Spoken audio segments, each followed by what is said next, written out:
WrestleMania in the heart of the Attitude Era. This one's bound to be good, isn't it?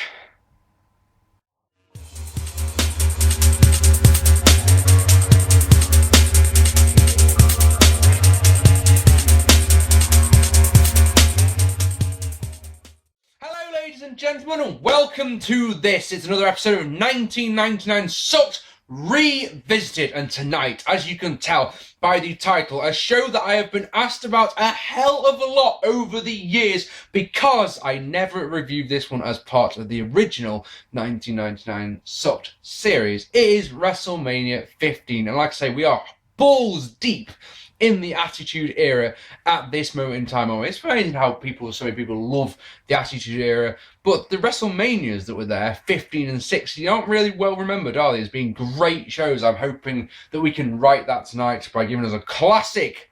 It's the 28th of March 1999. We are live at the First Union Center in Philadelphia, home to many pay-per-views. In Your House Mind Games is the first one that springs to mind. 20,276 fans on hand to witness boys to men sing the American national anthem, which is good for them, I guess. On Heat tonight, we missed Jacqueline defeating Irie. I know. And there was a 21-man battle royal. The last two men in this battle royal would be the number one contenders to the tag team titles. Yes, that idea is as stupid as it sounds. And the other thing on Heat was that Vince McMahon made tonight's main event between Stone Cold Steve Austin and The Rock a no disqualifications match. This pay-per-view starts with an absolutely amazing video package. It really is special. Black and white footage of all the guys, narrated by Classy Freddie Blassie. It's really nice. One thing that's not really nice, a segue, is the Mania set is fucking awful this year. It is a diamond, right? It's X and a V, because it's 15, and it says WrestleMania on it, and that's it. That is absolutely it. So the first thing that you could think to yourself, or at least I do, when you're watching the first couple of minutes of this show, is this already doesn't feel like a WrestleMania. The video package at the start may have done, and we may have had boys to men do the national anthem, but it doesn't feel special at any point.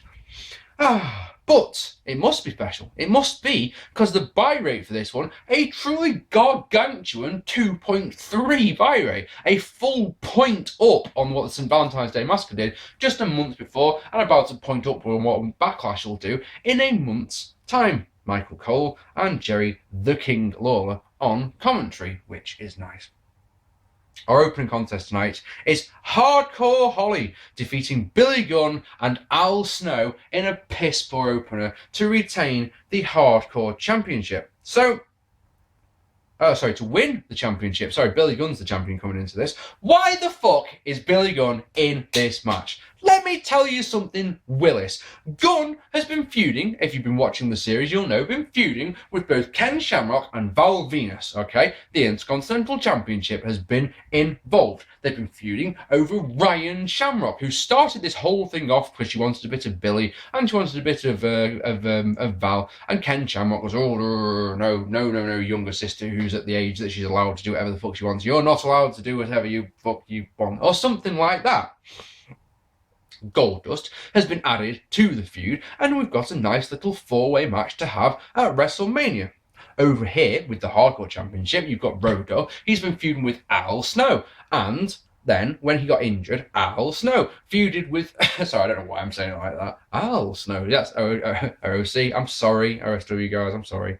Al Snow, like it's a question. Yeah.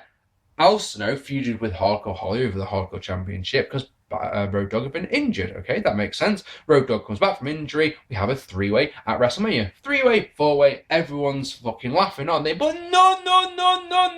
Fucking swerves, baby. How about 2 weeks before WrestleMania, the New Age Outlaws swap over? So, for reasons, Billy Gunn wins the Hardcore Championship, and Road Dogg challenges and Val Venis and wins the Intercontinental Championship. Just because he can, really. So, these two matches are swapped over, and you've got two matches going forward that A, no one wants to see, and B, make no sense whatsoever from a storyline point of view.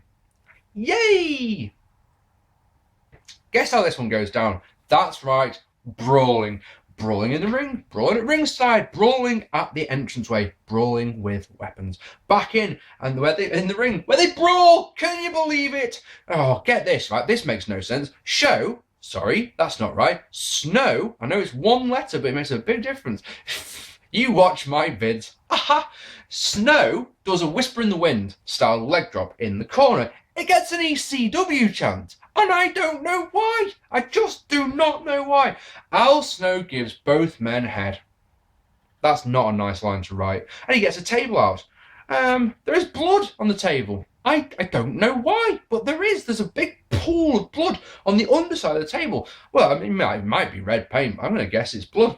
Don't know how that got there. Al goes through his own table, then eats a rocker dropper on a chair. Holly pulls gun off and steals the cover for the win at 7 minutes and 3 seconds. Generic hardcore match. Didn't care about it one bit. The crowd didn't care about it one bit, unless it's that whisper in the wind that you're going, that's weird. And yeah, if you like hardcore wrestling, which I don't, you'll like this. Owen Hart and Jarrett defeating D'Lo Brown and Test in a match to retain the tag team titles. So yeah, D'Lo Brown and Test, who have never once teamed up together ever and have done literally nothing other than win they won a battle royal to become the number one contender. That's piss poor. Deborah is wearing very, very little when she comes out with Owen, and has the predictable results with Tess. Ivory is without with D'Lo, and she's got a big cigar burn or something on her face, so she's got a big plaster. Here's one you'll like. Test's t-shirt.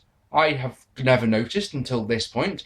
Test's t-shirt says, "Guns don't kill people. I don't kill." I mean, sorry. Oh, fuck that up, didn't I? Jesus Christ. Guns don't kill people. I kill people. Now I know that's a big, big lie, isn't it? Because he doesn't kill anyone at all. Throughout his career, as far as I know, he never killed a soul. Bet that one sold really, really well as well. Anyway, this is a really nice, fast-paced, back-and-forth kind of match.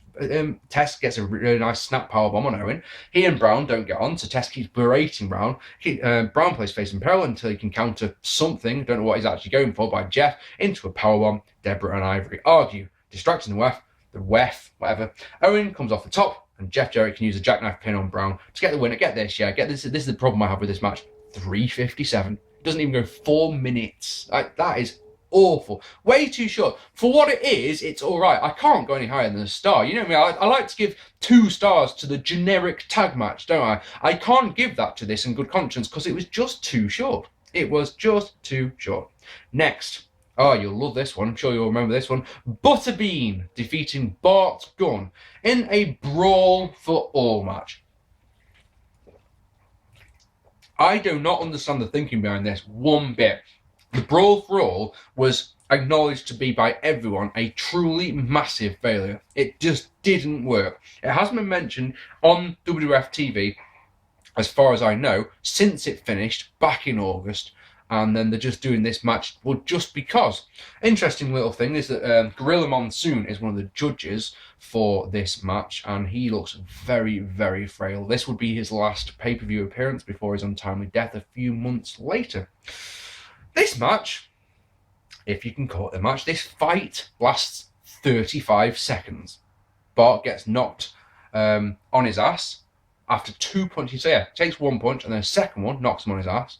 He gets up, just about, looks like he's got a concussion or is completely knocked out, and one big punch puts Bart Gunn down. You laugh about it, you go, ha ha ha, you suck. But I can't rate this in any good conscience. I don't want to see this one bit on my pay-per-view. I do not want to see Brawl for All on Raw, let alone on a pay-per-view, and especially let alone on the biggest show of the year. If they did this as a Valentine's Day Massacre, maybe, but no, I don't want to see this at all. Awful. Mankind defeating the Big Show in a rubbish match. Hooray! Winner of this match is the guest referee in the main event.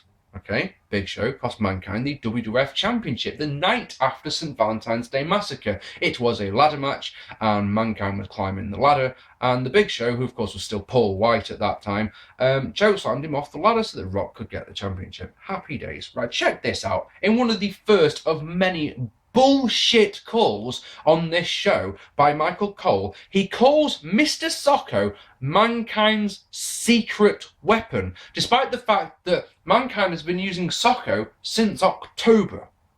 For 5 months now. He's used it in every match he's had, but it's a secret weapon, is it, Cole? Fuck's sake. The majority of this match is the mandible claw. It's on for a long time. Big Show gets a big pop because Mankind gets on Show's back with the mandible claw on, so Big Show does what anyone would just do and just drops backwards. And of course, because of the amount of weight coming down on Mankind, that gets a big pop. On the outside, Show uses a chair. The referee goes, meh, fuck it, don't care. Maybe in kayfabe, this is the only way I can figure it out, because there's something so big at stake in, like I said at the start, the WrestleMania main event guest referee, because we need to have a guest referee. This one has got to, you can't end in disqualifications or something like that, so you're just going to let it go. Show then gets in the ring, sets up 2 chairs, chokeslams Mankind through them, and gets disqualified. Because Russo is all I can go, or just fucking bollocks. Boring match with a shit finish, and this is a dud. Vince McMahon provides the only entertainment of this match, where he comes out to berate Big Show, call him a nobody, and Big Show snaps, goes to pick him up to chokeslam him, and thinks better of it. So Vince berates him some more, calls him a nobody, and then Show KOs him with his KO punch years before he started using it. Oh, bam, get down, funny. In the back, Vince wants Big Show arrested, which is nice. And then, we've talked about this one a little bit before, Road Dogg defeated Ken Shamrock, Goldust and Val Venis in a rubbish 4-way elimination match to retain the Intercontinental Championship. Road Dogg comes out first. He's the fucking champion, for God's sake. Goldust and Goldust and Meanie are now mates after fighting at St. Valentine's Massacre. So Blue Meanie's out with Ryan Shamrock, who's now with Goldust. It's interesting that this big feud was going on about Ryan over, who she was allowed to sleep with and that. And the one person that missed out on this, I'm pretty certain Billy Gunn didn't actually get it down with Ryan, but Val Venis and Goldust both did, which is very odd. Wow. There's nothing of note to this match. Literally nothing of interest whatsoever. I can't tell you anything about it. It'd be boring. It'd be pointless to go through it. Let's skip to the finish as Ken gets an ankle lock on Val. Val gets to the ropes and knocks Con to the outside, where Ryan argues with Ken. They brawl in the entranceway and they're counted out. Yay! Ken belly to bellies Goldust and Dogg then leaves. Ryan trips Goldust so that Dogg can roll him up for the win at 9:46. Who fucking Ray? Goldust berates Ryan afterwards.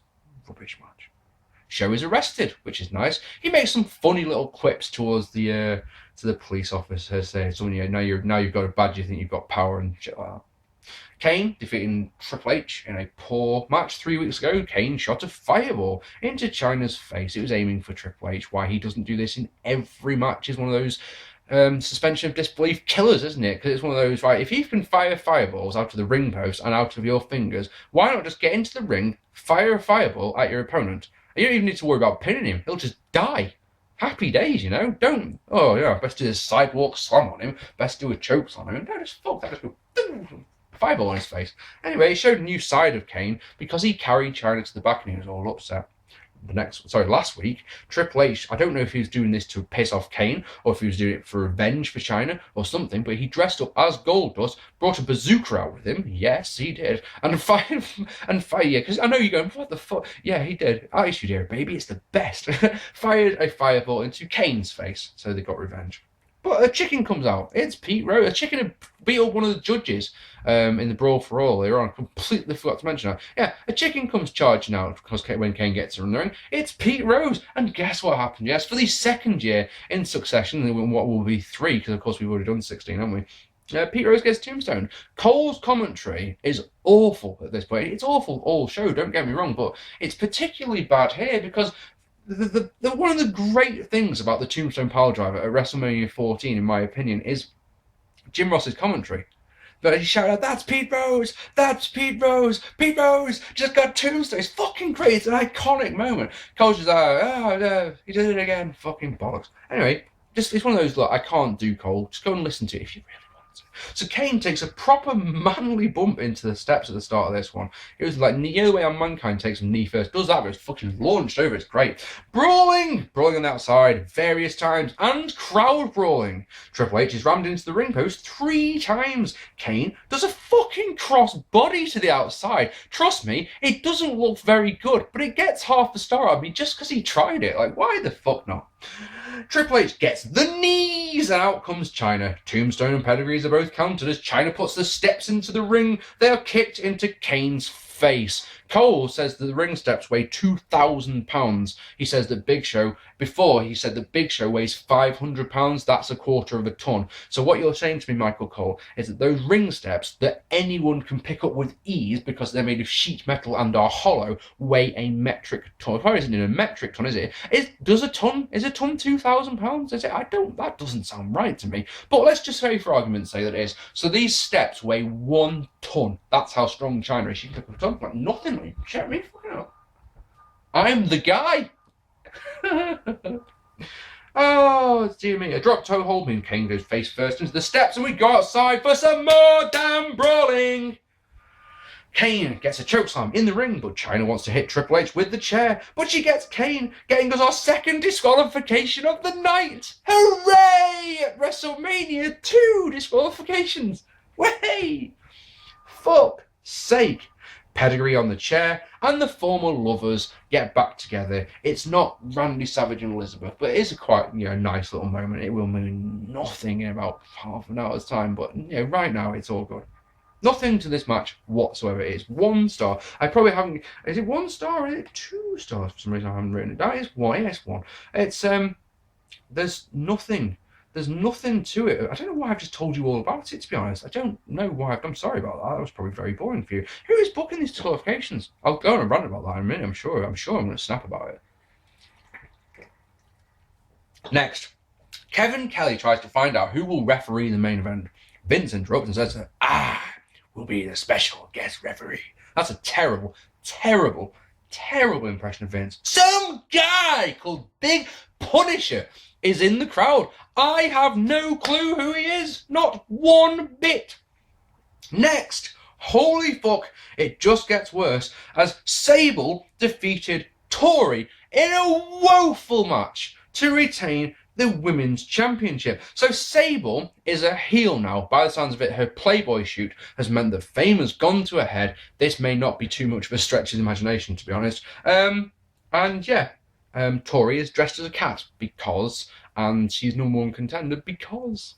She looks like Giant Gonzalez. She's got a butt crack, painted butt crack and everything. Brilliant.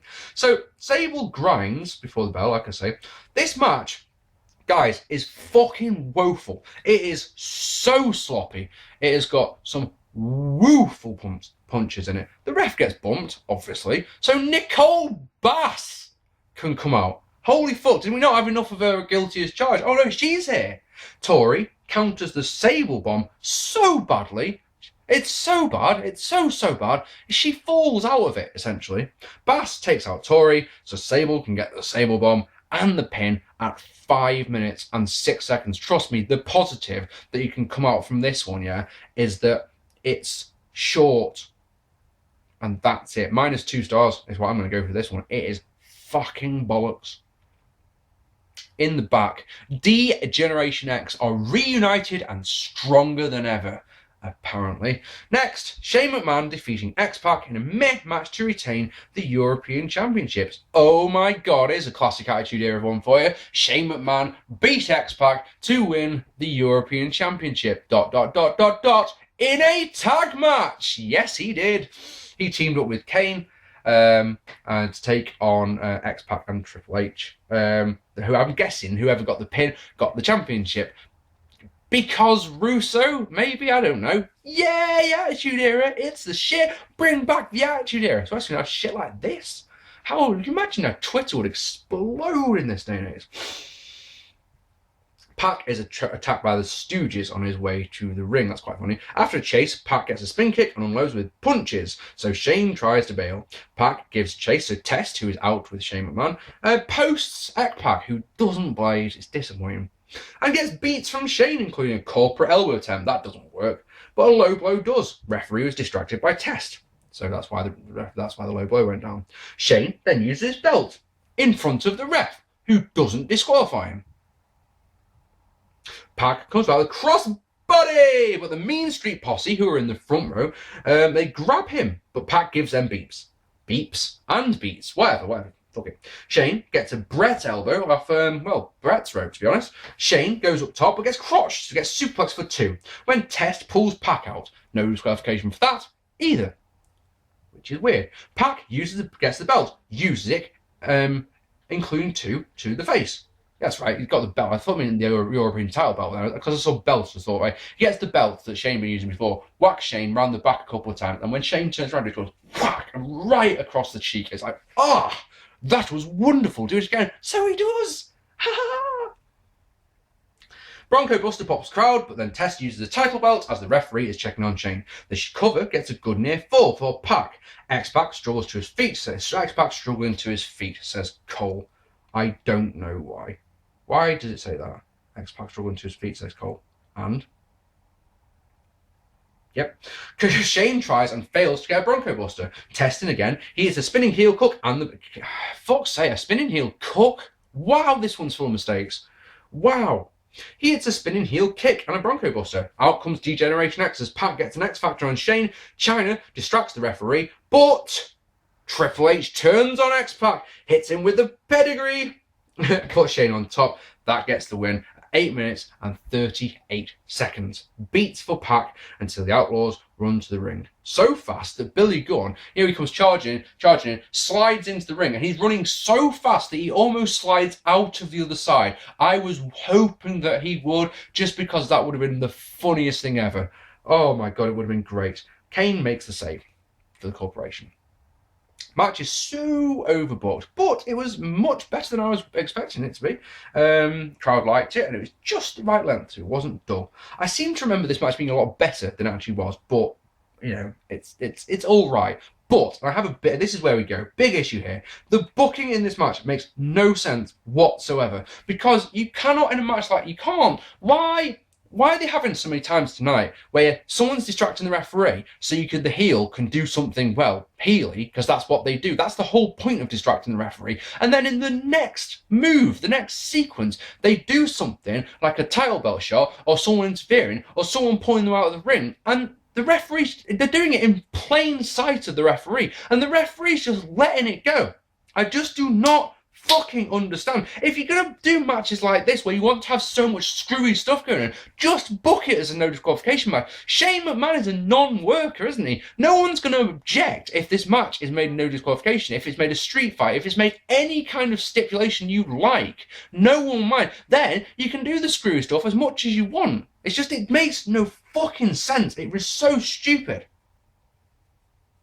Oh, man, it's ridiculous. You can be disqualified if you chokeslam someone two chairs, yeah? But you can use your belt in front of the referee and he doesn't give a fuck. That makes no sense. Anyway, bit of a rant, I do apologise. An hour left of the show. An hour left. There's 2 matches left. And you sat going, what on earth is going to fill up this time? The Undertaker defeating the Big Bossman in a fucking awful Hell in a Cell match. Yes, this match. Taker set fire to a teddy bear that was owned by Stephanie McMahon. He did this in front of Vince. Vince went, "Oh, I don't believe it," and then Undertaker tried to chokeslam Vince through a table, and the Big Boss Man made the save. Hooray! That's why we're having the match. The match is in a cell because, if the video package is to be believed, it just is. Okay? Deal with it. Who is the face here? Because the Undertaker is part of the Ministry of Darkness and is clearly a big bad heel. But the Big Boss Man is part of the corporation and is indeed a big bad heel. So who the fuck am I meant to cheer for? I know, I'm going to go with default with Undertaker because holy shit, his outfit looks... oh God, it looks so amazing. He looks like a honest to God, goddamn vampire. It is wonderful. It's so fucking good. But what isn't so good is this match. Punches and kicks. Would you believe it? Cole is in his fucking element in this match, I promise you. Taker has been inhuman recently. It's one of his first quips. What the fuck's he been then? If he's not been human, what's he been? Has he been a fucking eagle? He says the mesh is not like any other steel cage because this one, you can get your fingers caught in it. Well, bugger me. There's a fucking great big pole holding the cell up. I could ram in my opponent's head into that, probably bust him open, might give him a concussion, or I can just drag him along so he's going, oh my god, my hand on the mesh, my hand, oh my god, my hand's bleeding. Fuck Cole. King, to his credit, puts him in his place there, and you're worried about him hurting his hand? It's absolutely brilliant. Bossman cuffs Undertaker to the cell. The fans appreciate this so much that they chant boring at this match. Bossman uses his nightstick, and the force of the shot of the nightstick throws Taker down. He's busted open. We'll come back to that in a second. And the force of it is so great that the handcuffs are ripped clean off. And you're going, well, they were a waste of time, weren't they? Yeah, the reason I've got to go back to the busted open is Taker quite obviously on camera. Blah, blah, blah. Well done, Taker. You're a veteran of that. The referee tells Bossman that if he doesn't stop ramming Taker headfirst into the mesh, don't see, he's making a mistake there, isn't he? Doing it headfirst, fuck that, just ram the hand in repeatedly. Just make it do it like this, up and down the mesh. His hands will be drawn to the bone and and call me, see, I told you. And King will be like, I'm so sorry, you were right. Yeah, the referee says if you don't stop ramming Taker headfirst into the mesh, I will disqualify you. And you're like, in a Hell in a Cell match? How do you get disqualified in a Hell in a Cell match? That doesn't make any sense. Bossman is rammed into the cell and blades himself. It's not a very good one. Nothing happens in this match other than what I've just mentioned, and it all plays out to absolute silence. Attitude Era, baby. It's so great.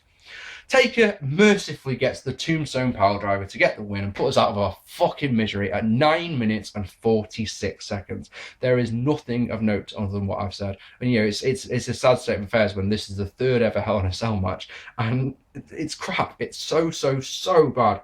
Then just because the Brood come out and they hang the Big Boss Man from the cage just for the lols.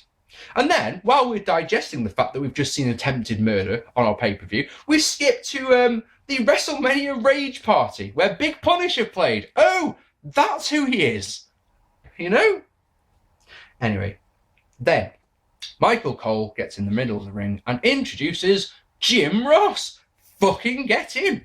Jim Ross returned to the WWF after his bout of Bell's palsy about a month before this. And this, folks, is one of those times about the Attitude Era that I think the majority of us have completely forgotten. In between St. Valentine's Day Massacre and WrestleMania, yeah, Jim Ross returned to the WWF as a heel. And he would sort of say, it's almost like stage sit-ins with Dr. Death Steve Williams. And he cut promos that I think were designed to make him come across as a heel, but if you listen to them carefully, like, yep, you're fucking right. And he would berate Michael Cole. And yeah, and the thing is, of course, Cole is so bad, he's proven it several times tonight, that the people started cheering him. Especially one that I'd forgotten about, that I looked into while I was writing my notes here, yeah, is that he pulls out a costume out of a bag and starts running down Cole about how we're not allowed to call it wrestling anymore, it's sports entertainment. And they show him the costume that they designed for Dr. Death Steve Williams and how bollocks it is. And then he starts running down Cole. And he pretty much says, I might be paraphrasing here, pretty much says, well, someone needs to put you in your place. To boots him in the bollocks. It's like, yes! The crowd goes mental. If this is meant to make him come across as a heel, it fails so miserably. It's absolutely glorious. Out comes referee Vince. But wait! It's Shawn Michaels! Because WrestleMania wouldn't be WrestleMania without Shawn Michaels, would it? Oh, no. He gets pop of the night so far. He says that you, Vince, can't make the decision to choose the referee. I can, because I'm the commissioner and I rule. Oh, and the corporation's banned from ringside. Just so you know. So Mike Chiotti is our ref. So, in our main event, Stone Cold Steve Austin defeated The Rock in a good match to win the WWF Championship. Rock comes out first at WrestleMania, which really bothers me. I do not like that. A 17 Rock came out second. Austin came out first. Champion has got to come out second. Austin's luggage got lost, so he doesn't have his waistcoat. He just looks strange making his way to the ring wearing his t-shirt. I'll go through this one for you because I like to go through the main event, as you know. Oh, man, that's much. Slugfest starts us off. We go out of the ring 5 seconds into the match. Seriously, guys. Attitude Era. We brawl inside the ring. We brawl for all of 10 seconds. Then we go outside again into the crowd. We brawl in the crowd while we plan the next sequence. We go back ringside, but then go back into the crowd. We brawl at ringside. We brawl up the entrance where Austin is back body dropped onto one of the crappy little set bits. Leg first. Don't forget that. More brawling. They use the one of the boom arms of one of the cameras. That's a nice little sequence. And then Austin chokes with the camera cables. We brawl back to the ring, but we don't go in it. We go to ringside where, say it with me, say it loud, we don't get to say this one often enough, where Rock uses the caffeinated water of doom. Austin puts Rock on the Spanish announce table and elbows off the barricade onto it. And it doesn't break, so they obviously repeat the spot. Rock whacks the knee into the ring post. That's psychology, baby. More ringside brawling as Rock is launched into the solid steel ring steps. And we finally go into the ring where instantly, what's the first thing? Go on, yeah, go. No neck break, no Samoan drop, no drop bomb. It only gets 2. Rock gets a chair, but the referee eats the shot instead of Austin. Neck breaker by Rock, who then uses a chair on the knee. Then a big one to the face. It only gets 2. Rock is evil, so locks on a chin lock as the second ref comes in. Austin escapes, but Rock gets a clothesline and back to the chin lock. Austin escapes again, but it's a Samoan drop for 2. So Rock bottoms the ref because you're a shitty ref.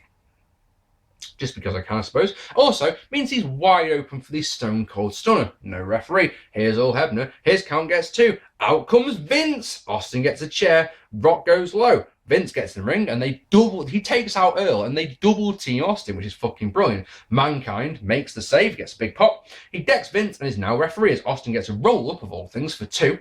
Fez press and an elbow drop, walks into a rock bottom, and then now it's time for the corporate elbow. Obviously that misses. Rock bottom is countered into the stunner, which gets the win at 16 minutes and 55 seconds. Guys, what do you think about this match? Because I didn't like this one very much. I remember loving their match at Backlash. I know that their 17 match, I know you can't compare the two really because they're night and day, I think, but their Mania 17 match is a 5-star match because it told a story, whereas this was just brawling and it was boring. It wasn't enjoyable at all. The in-ring stuff I liked. I couldn't be arsed with all, there was so much brawling. I'm sorry, the doom has hurt my throat. Obviously. The 17 match told a story. This didn't, in my opinion. This was just brawling. It was just beats and beats and beats and beats and beats. I had it at about 3.5 stars in my memory. Knock off a star off that and you're probably closer to the mark. You may even knock it down to 2. I'll go 2.5 stars if you're really, really, really nice, okay? Austin and Earl share beers, and for reasons, because he was only referee for a bit. And then Vince eats a stunner just for the fun of it. And that is your show. Easily a contender for the worst WrestleMania there's ever been. This one is a forgotten one because the Attitude Era is so good and so wonderful, and everyone thinks it's so good and bring back the Attitude Era. I think this one and the 16 really sort of slip under the radar as these actually weren't very good shows. 16 at least has got a couple of good matches on. This has nothing good.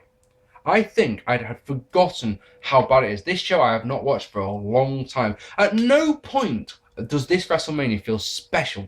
It doesn't feel like WrestleMania at all. That might be down to the set. It might be down to the arena at the end of the day, because it's not a big dome or anything like that. It's not a truly huge building, you know? It just doesn't feel special. The Attitude Era was amazing. It was. It really was. I'm never ever going to sit and tell you the Attitude Era wasn't good. I really think it is so fucking overrated. And yeah, it gave us 2 poor Manias. There is no reason to watch this show other than 2 very desperate reasons, alright? First things first, if for reasons you want to watch We'll go with 3. I've got you 3. I've just thought of another one, right? So let's think of number 1 is I want to watch all the Hell in a Cell matches in order. Watch this show so you can see that, I suppose, but you're probably better off just sticking to the one match. Reason number 2 is you want to see all of the Rock and Austin matches in order. Again, just skip to the main event. Number 3 is if you're watching all the WrestleManias in order. So you've got to say, you've got to be able to say you've watched this one. This show is fucking awful. There's 2 disqualifications, which is crap. Michael Cole's commentary is woefully bad. I've just scratched the surface on how bad he is on this one. Fuck the Brawl for All on my pay-per-view. Fuck up at WrestleMania, the last 2 hours and 46 minutes. That's not long enough, in my opinion. It's just another show. This show is so bad that it's making me excited about Uncensored, which is the next one I'm going to watch. You know? And I know how bad Uncensored 99 is. I started the 1999 Sucks series because of Uncensored 99. If you remember, it's episode 2. It's one of the very earliest ones. You know? This is garbage. It is absolute garbage. People talk about the worst WrestleManias and they talk about 9, and I go, it's not 9, it's 4. And then it's, you know, one's like 11. And this one just seems to slip under the radar because it's in the, like I say, it's in the Attitude Era. So therefore, it must have been brilliant, and it just wasn't. I'm sorry. I really, really wanted to come into this one going, look. I wanted to come into this one going, look. I remember this one being bad. Maybe I was, you know, underrating it. Maybe I was in a bad mood to watch it. I had this on DVD though. You know, it was the first wrestling DVD I ever bought. Was this show? So I thought to myself, it can't have been that bad, and it is. It's worse. It's just worse. I'm sat there watching this going, I'm going to get destroyed for this review. But I'm just being honest. I'd love to know what you thought of WrestleMania 15 down below. If you don't mind, ladies and gentlemen, I hope you've enjoyed this rant about a wrestling show that I didn't like. Another WrestleMania to tick off the box. Yeah. Next up, like I say, Uncensored 99, surprisingly, we've got the First Blood cage match. Hooray! Can't wait for that one. That's one of the ones, like I say, that started it all off. Please hit the subscribe button if you haven't already. Please hit the like button if you haven't already. Check me out on Twitter, where I talk bollocks. Check me out on my Facebook page if you want to. And yeah, I've been Mark P. Thank you so much for watching. Leave me a comment down below. Tell me what you thought of WrestleMania 15. Take it easy, and I will see you all very soon. Take it easy, guys. Fucking Russo, man. Guy's a moron.